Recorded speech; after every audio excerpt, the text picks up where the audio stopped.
Okay, everybody, let's talk about how carryover volume works. See, ladies and gentlemen, the nice thing about Total Life Changes, the beautiful thing is our compensation plan allows for you to bank volume. Now, what that means is this. Of course, as you know, in Total Life Changes, and I do thank you to the young lady that allowed me to tap into her back office to use her as an example. But as you know, over in Total Life Changes, we have a left team and a right team that we build in the business.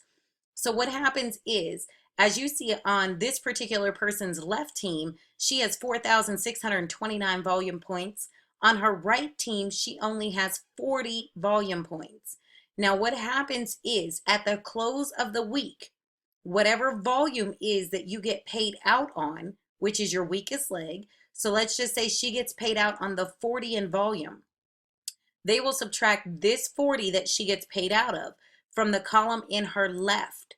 Whatever is left over, ladies and gentlemen, will be considered carryover volume.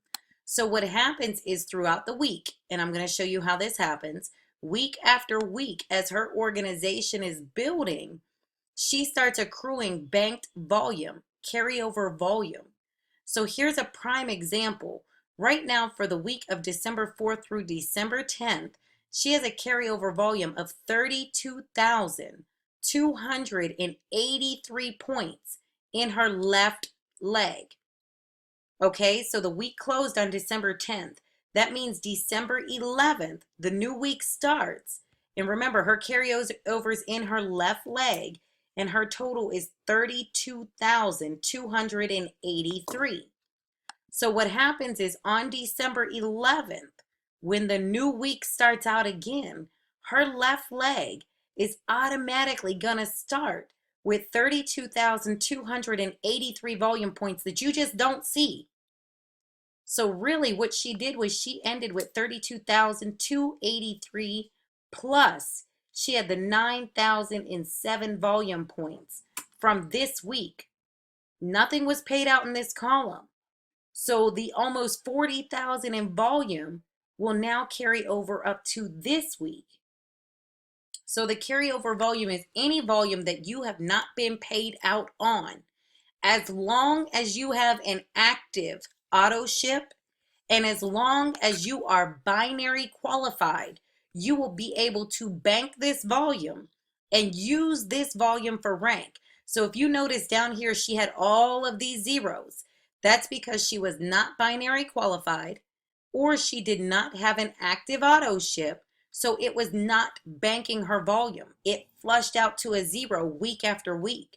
But once you remain active on your auto ships and you are binary qualified, any unpaid volume that was not paid out on will continually accrue, which is perfect because if you notice in her left volume, in her left column, she already has 32,000 in carryover minimum, which means she got enough volume in this leg to technically go national once she starts building her right leg. So yes, you can use your carryover volume for rank. Your carryover volume will flush out if you are not binary qualified, meaning you have a personal person in your left leg, a personal person in your right leg, and you must have an active auto ship. If you do not, just say that her auto ships went inactive, or just say one of her people, her left person dropped out or her right person dropped out. All of this volume will now flush and turn back over to zero. So ladies and gentlemen, protect your organization, protect your future checks, protect your volume. Make sure that you always have an active auto ship, and we always recommend 120 on an auto ship.